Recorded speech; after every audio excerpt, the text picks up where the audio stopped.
to review the format for body paragraphs, I have this beautiful acronym on the board here that I know Mr. Wilson does CEQA, same idea.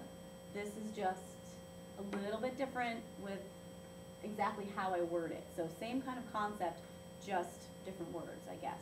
So we want to review what this means. Now I know you all have your handouts I gave you, and you all can answer me with each one of these, right? You can just fill this in right now.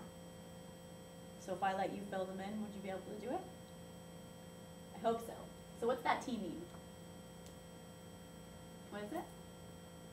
Yes, transition.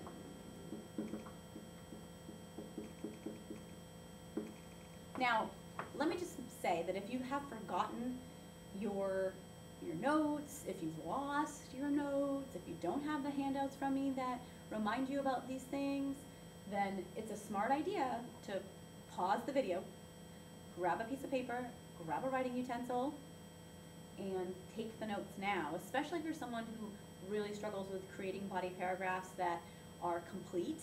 I know a lot of you guys with your essays that you've already completed, the timed writing prompts, you tend to only go so far, and a lot of it is summary, and you just when you're getting to the analysis, just when you're finally breaking down the point and starting to explain how it might prove your thesis, you end the paragraph just a little too quickly. So taking these notes wouldn't be a bad thing, right?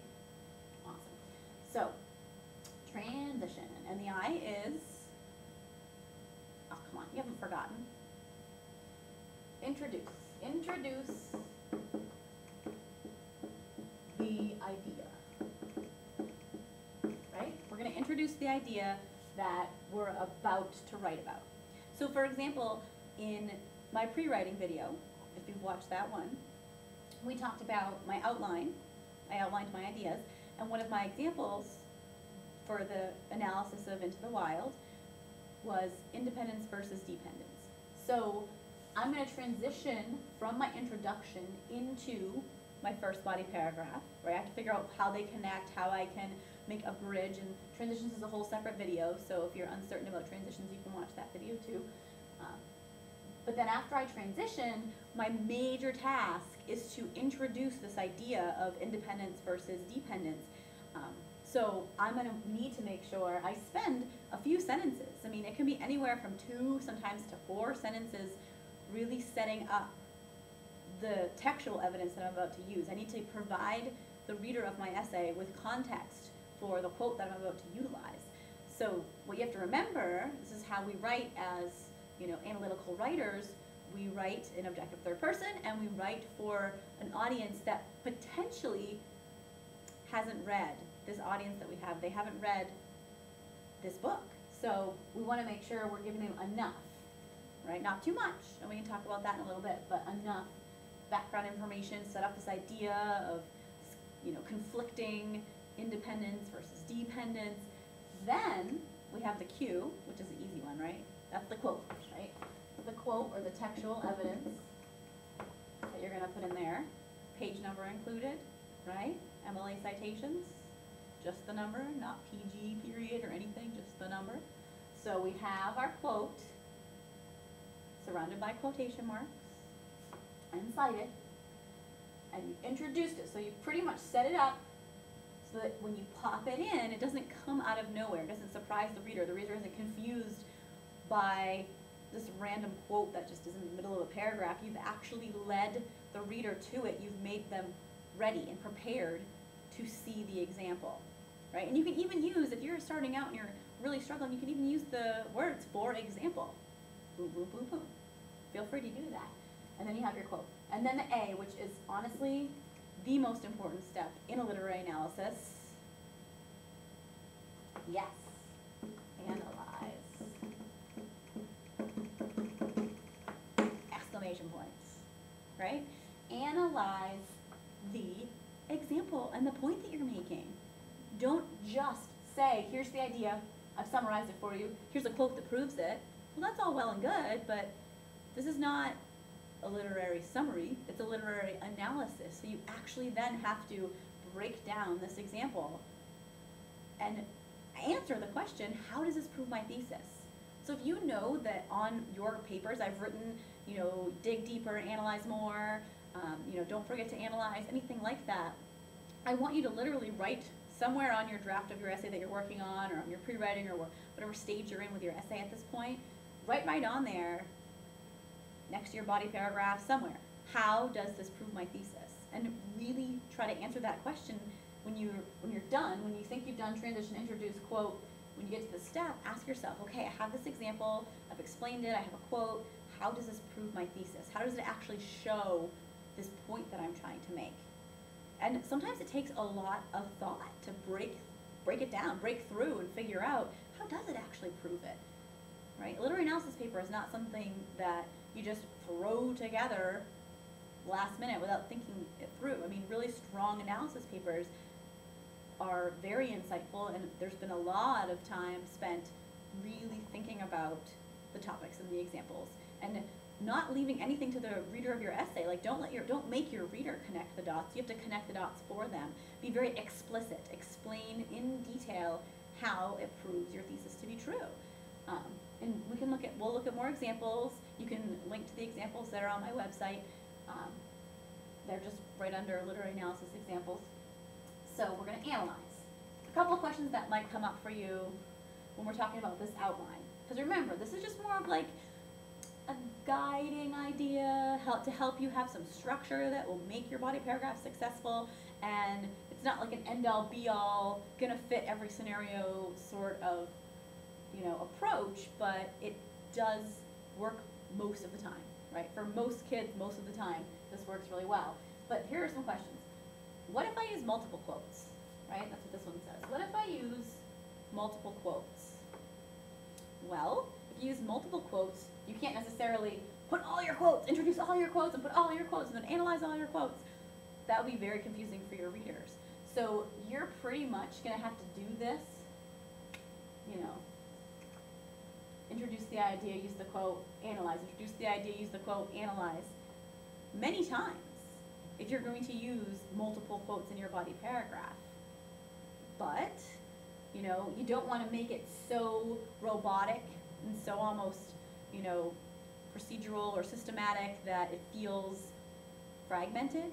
So be thoughtful about how you can do these things. Make sure the idea is introduced, you have the quote, and you have the analysis. Think about, how can I actually combine these all into one so that the way I've explained my point feels organized and feels logical. So you're going to have to be really thoughtful about what quotes you are pulling. Why are you pulling them? What are they proving? Do they fit in this body paragraph? Are you being redundant? Are you kind of just using two examples that say exactly the same thing?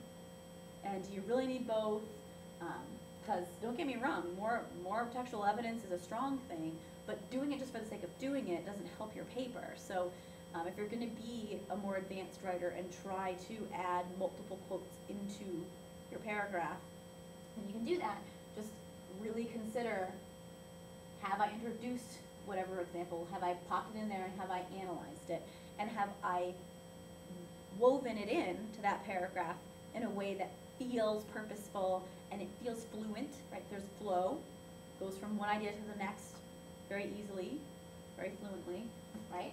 And then this question is asking, how much, introduction does a quote need? How much actual, you say I have to introduce an idea, how much introduction?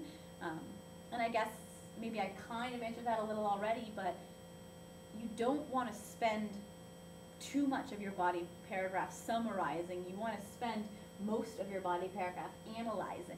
So really, you just want to introduce the idea enough to provide context for whatever quote or example you're using to set yourself up to be able to easily prove your thesis. So you don't need to delve into every single detail about the quote or about the example or about the idea, but you need to provide enough context for whoever's reading your essay, for your audience, to understand your point.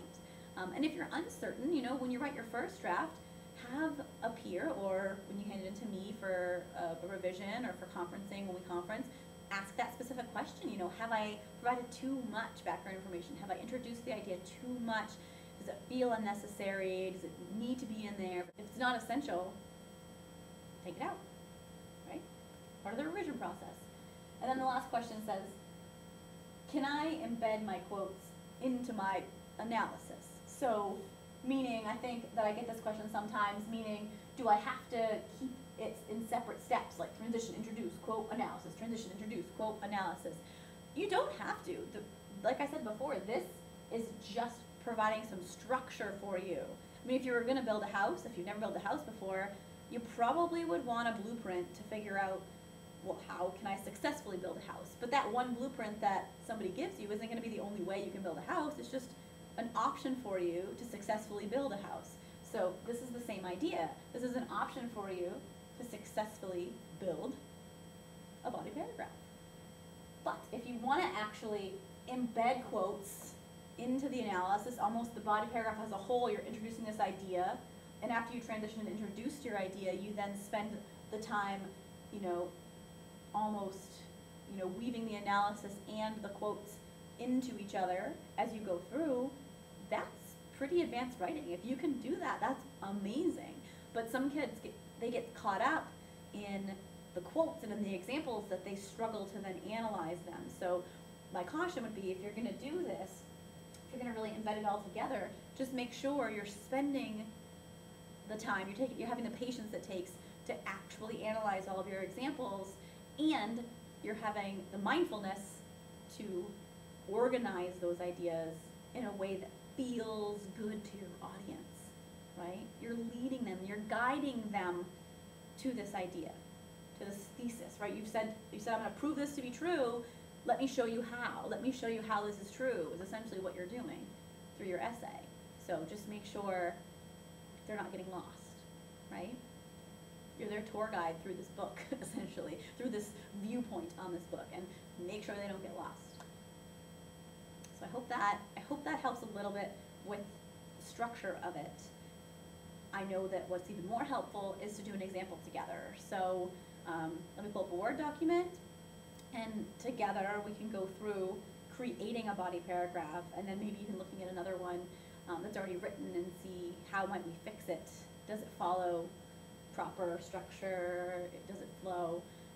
We'll do a little bit of that. So if this is all you needed was a reminder of the structure, and you want to go ahead and take a stab at either writing or revising your own body paragraphs, then you can stop the video now. If you feel like working through some examples with me would be even more helpful for you, that's what the rest of the video will be about, is working through specific examples, body paragraphs, focused on our book, Into the Wild.